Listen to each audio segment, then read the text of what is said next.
জায়গায় দালালগুলো এখনো আছে, দালালগুলো চিহ্নিত করেন এগুলো। প্রশাসনের মধ্যে এই জায়গায় সেই জায়গায় সব জায়গায় রয়ে গেছে।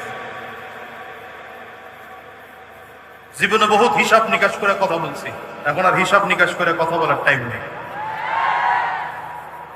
রাগ করতেছেন বাজান?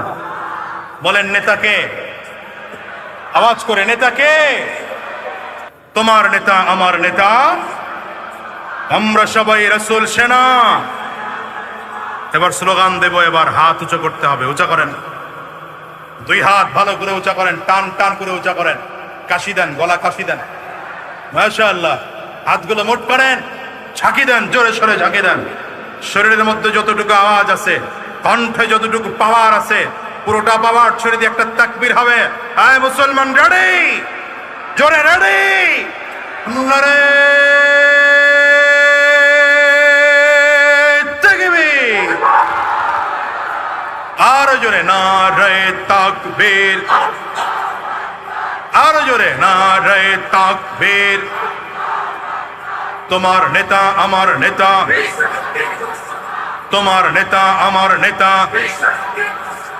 আমরা সবাই রাসূল সেনা, আমরা সবাই রাসূল সেনা। নারে তাকবীর! কোরআন সুন্নাহর আলো,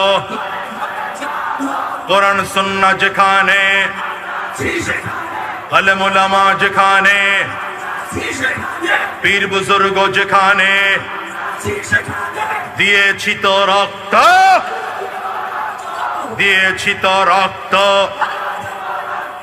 রক্তের বন্যায় দালালি না রাজপথ, দালালি না রাজপথ, দিল্লি না ঢাকা। স্লোগান নিয়ে ময়দানে থাকেন, কোন বেঈমান সামনে দাঁড়ানোর সুযোগ পাবেন না। ঠিক কিনা? আওয়াজ করে বলো। লাকাদ কানা লাকুম ফি রাসূলিল্লাহি উসওয়াতুন হাসানাহ,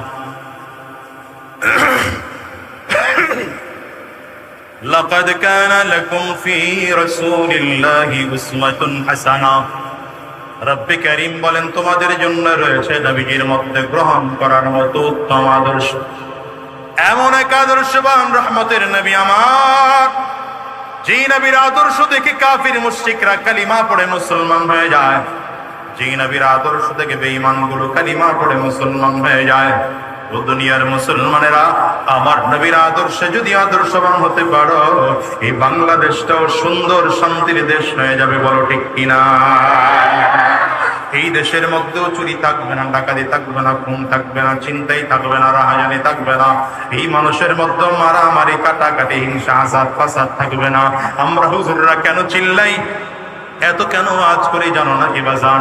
জুমার দিনের বয়ান এত এত চিল্লানোর মূল কারণ হলো, আমরা ওলামায়ে কেরামরাও চাই দেশটা ইসলামের হোক। ধরে বলো ঠিক কিনা? দুনিয়ার মুসলমানেরা, রাসূলুল্লাহ সাল্লাল্লাহু আলাইহি ওয়াসাল্লাম নবুয়ত প্রাপ্ত হলেন 40 বছর বয়সে। কত বছর? 40 বছর বয়সে নবুয়ত প্রাপ্ত হলেন। নবুয়তের ঘোষণা দেওয়া হলো।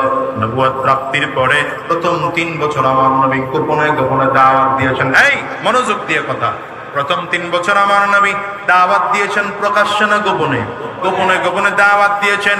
নবুয়তের 3য় বছরে এসে কোরআনের আয়াত নাযিল হলো, ওয়া আনদির আশীরাতাকাল আকরাবিন।